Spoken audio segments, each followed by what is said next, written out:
Oke guys, kembali lagi bersama info.co, info seputar TKI Taiwan. Oke, masih bersama saya mengudara dari kawasan kota Kaohsiung, Taiwan. Oke, sambil menikmati pemandangan danau di Sanmon Lake Nantau guys. Nah, ini saya mau bercerita.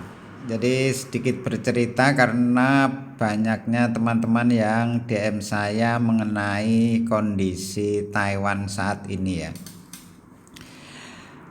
Sesuai dengan gambar thumbnail di video ini bahwasanya Taiwan sedang tidak baik-baik saja. Lah itu memang benar sekali guys. Jadi akhir-akhir ini tuh banyak banget berita tentang pemutusan hubungan kerja guys, alias PHK ya, khususnya untuk teman-teman kita TKI yang ada di Taiwan. Lalu PHK itu atau pemutusan hubungan kerja itu biasanya menimpa teman-teman kita TKI yang bekerjanya itu belum lama guys. Jadi belum ada 1 tahun ya, paling baru berapa bulan begitu malah kena PHK.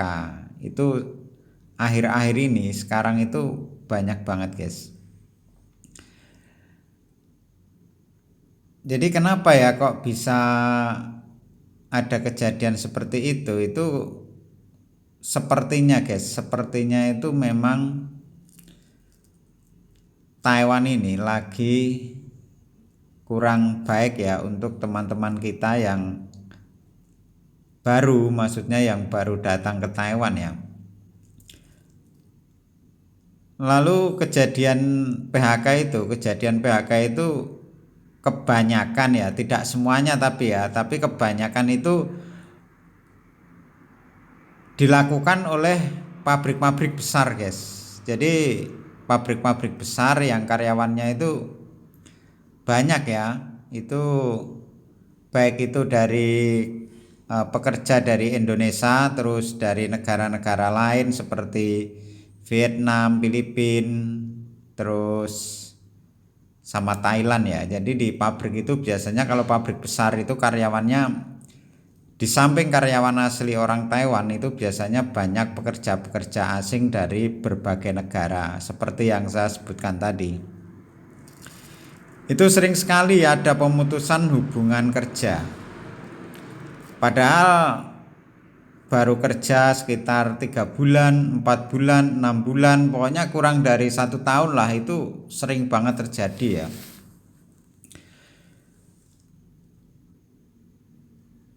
Padahal sepertinya kalau saya lihat di postingan-postingan media sosial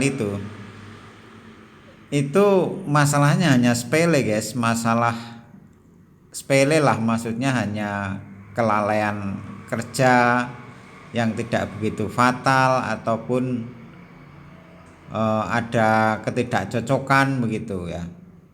Jadi jangan salah ya buat teman-teman yang mau berangkat ke Taiwan. Di Taiwan itu orang cari muka itu juga banyak ya. Carmuk itu tidak hanya di Indonesia. Di Taiwan itu orang carmuk itu juga banyak. Entah itu orang lokalnya sini ataupun dari pekerja asing seperti dari negara-negara Vietnam, Thailand ataupun Filipina. Jangankan dari negara-negara di luar Indonesia, sesama orang Indonesia aja itu juga banyak yang cari muka guys. Apalagi kalau pabriknya itu pabrik besar yang karyawannya itu kalau misalkan orang Indonesianya itu lebih dari 10 orang, lah itu biasanya banyak juga yang cari-cari muka. Entah apa motifnya saya juga nggak tahu ya, padahal sama-sama orang Indonesia. Kejadian ini pernah menimpa teman saya juga itu, di pabrik itu kan ada 15 orang ya, 15 orang, terus ada yang lebih senior gitulah.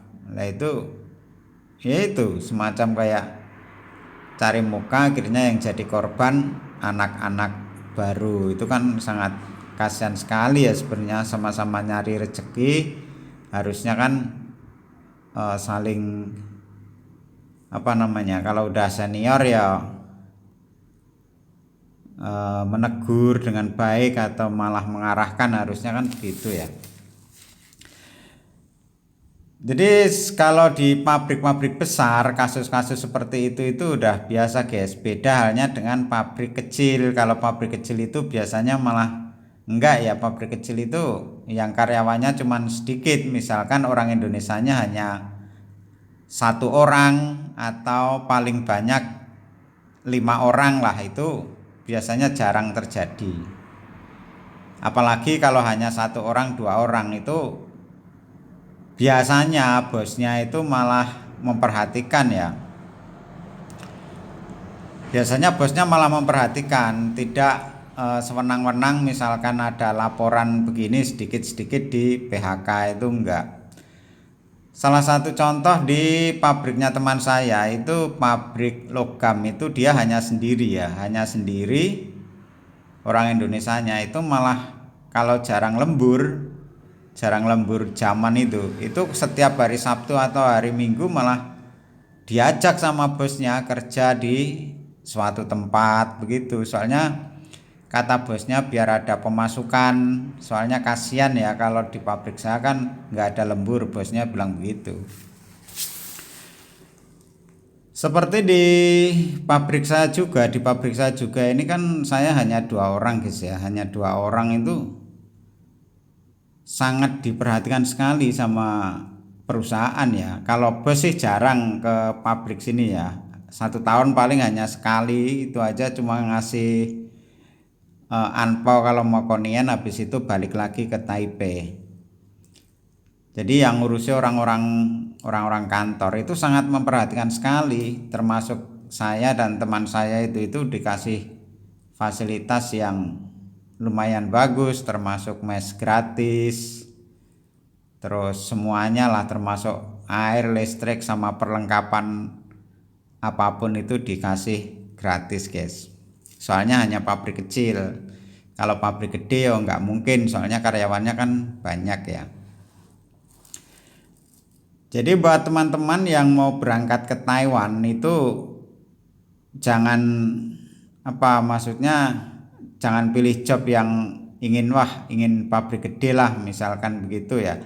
Pabrik gede itu belum tentu bagus fasilitasnya, malah sering terjadi banyak kasus itu malah di pabrik-pabrik yang gede biasanya. Kalau di pabrik kecil itu jarang sekali, soalnya bosnya memang butuh tenaga kerja. Jadi misalkan dikeluarkan kan udah nggak ada cadangan pekerja lagi. Makanya diperhatikan benar-benar.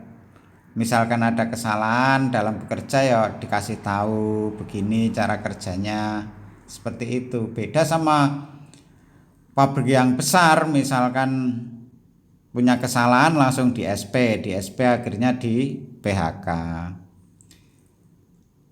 Itu saya ngomong begini itu soalnya ini guys, saya lihat di postingan-postingan teman-teman di TKI Taiwan itu kayak gitu. Jadi PHK itu biasanya menimpa di pabrik-pabrik yang gede. Kalau pabrik kecil mah, apalagi home industry, itu jarang banget ya. Buat teman-teman yang mau ke Taiwan, misalkan dapat job yang pabrik kecil, itu nggak usah ragu ataupun nggak usah takut misalkan nanti di Taiwan bagaimana, saya ada temennya apa enggak, terus nanti gimana kalau nggak ada teman, itu nggak usah berpikir begitu. Malah misalkan sendiri itu malah lebih enak sebenarnya. Misalkan kita nggak tahu kan tinggal ngomong sama penerjemah, tolong nanti kalau ada apa-apa saya dibantu lah, kan begitu kan bisa. Kalau cuma pekerjanya 1-2 itu malah enak guys, bagi saya malah enak ya. Jadi tidak terlalu bising, terus biasanya fasilitas juga jamin sama perusahaan. Misalkan kos di luar itu seperti teman saya itu hanya kerja sendiri di salah satu pabrik, terus disuruh kos di luar, itu dibantu sama bosnya. Misalkan bayarnya 2,5, dibayar sama bosnya 1.500, terus dia tinggal bayar 1.000 per bulannya. Jadi sangat diperhatikan sama bosnya guys, beda dengan yang pabrik-pabrik besar ya. Kalau pabrik besar ya seperti yang saya lihat di postingan-postingan itu rata-rata malah terjadi banyak kasus. Jadi begitu ya teman-teman semuanya. Kalau yang bertanya apakah kondisi Taiwan itu sedang tidak baik-baik saja, memang iya, tapi tidak semuanya. Terus pertanyaannya, gimana Bang, kapan baiknya ke Taiwan begitu? Ya, kalau mau ke Taiwan itu terserah teman-teman semuanya. Soalnya apa, rezeki sudah ada yang ngatur ya. Yang penting itu kalau sudah sampai di Taiwan itu jaga diri baik-baik. Jaga diri baik-baik, kerja baik-baik, disiplin. Itu udah pasti tidak ada apa-apa. Terus jangan sembrono dengan pekerjaan ya. Apalagi kalau yang masih training 1-3 bulan lah, itu adalah waktu yang sangat riskan. Terkecuali sudah bertahun-tahun lah, itu kita udah memahami medan kerja kita ya, udah paham lingkungan. Tapi kalau masih baru-baru, tolong diperhatikan. Jangan sekali-sekali sembrono. Kalau misalkan tidak tahu, lebih baik bertanya. Jaga diri baik-baik, disiplin dalam bekerja, itu adalah kuncinya kerja nyaman di Taiwan. Oke, terima kasih buat semuanya. Ini hanya sedikit menjawab pertanyaan dari teman-teman semuanya yang bertanya apakah Taiwan sedang tidak baik-baik saja. Lah itu kalau secara umum Taiwan memang sedang kurang bagus guys, tapi masalah rezeki kita tidak ada yang tahu. Intinya begitu aja, tetap semangat. Yang masih proses semoga jobnya segera turun dan berangkat ke Taiwan. Bye bye, terima kasih.